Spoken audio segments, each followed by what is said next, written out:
Hey everybody, this is Gabe, and this is day 60 of the Gluten Dairy Free Challenge. That's right, you heard it. Finally, day 60. I'm finally done with this challenge.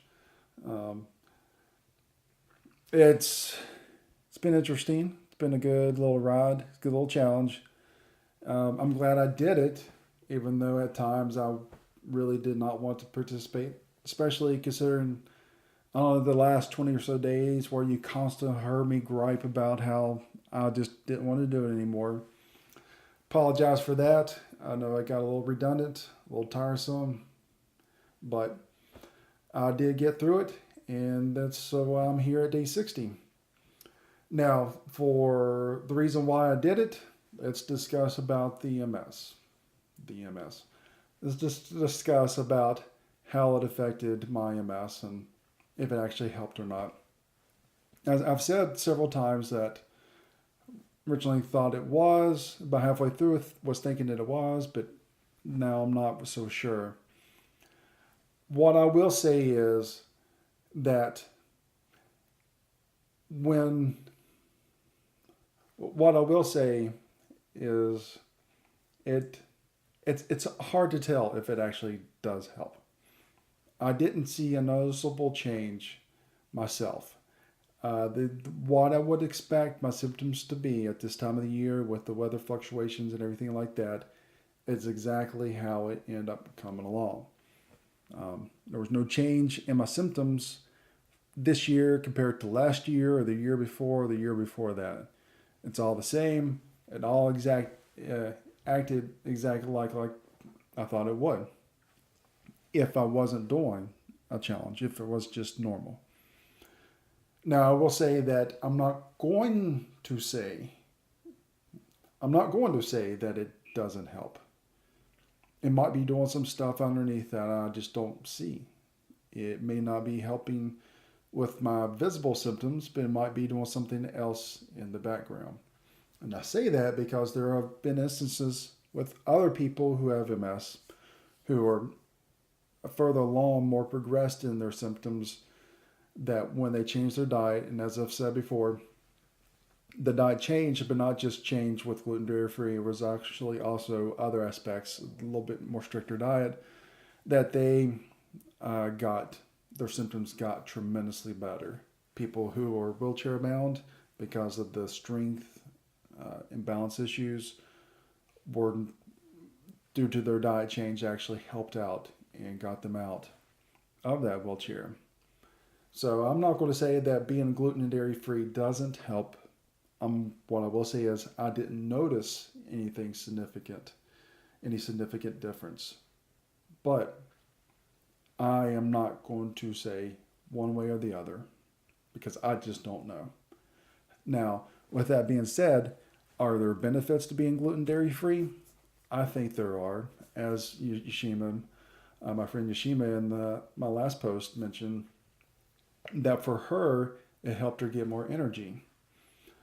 Um, there are several different things, aspects of this, and there are so many variables at play in our lives. It's not just food, it's not just exercise, it's not just your environment, it's not just um, pollution versus clean air. It's all kinds of different things that are at play. So when you're trying to figure out if something helps or not, you have to realize that there are all kinds of other things at play.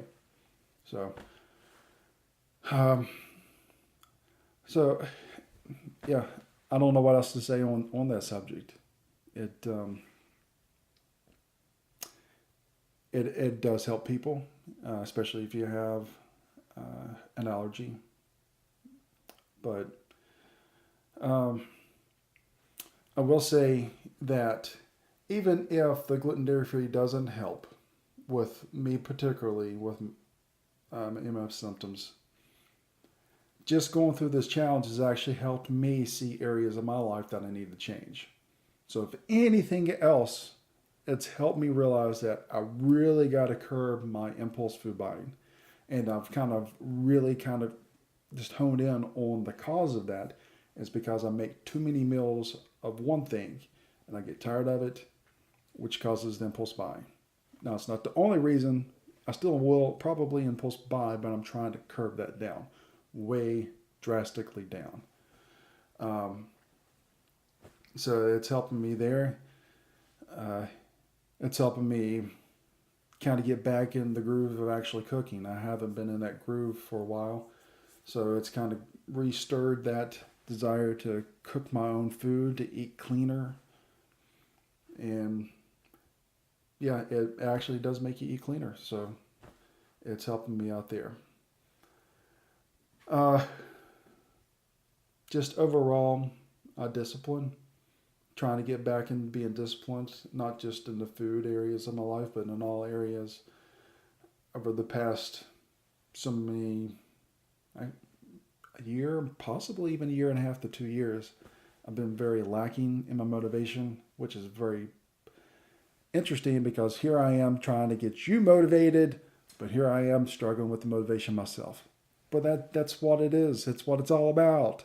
It's not about one guy who was so super pumped for all his life. We all struggle. We all struggle. Even this guy, well, I probably am the chief of all strugglers. It's hard to stay motivated. Sometimes you just got to take a break. But you got to make sure that breaks don't take too long, which it did for me.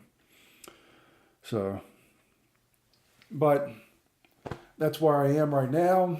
I'm going to go ahead and wrap this up because I've been talking too long. So this is the end of day 60, end of the day, end of the gluten dairy free challenge. I made it through. What about you? Have you made it through your challenges yet? Have you started them? Are you in the middle of them?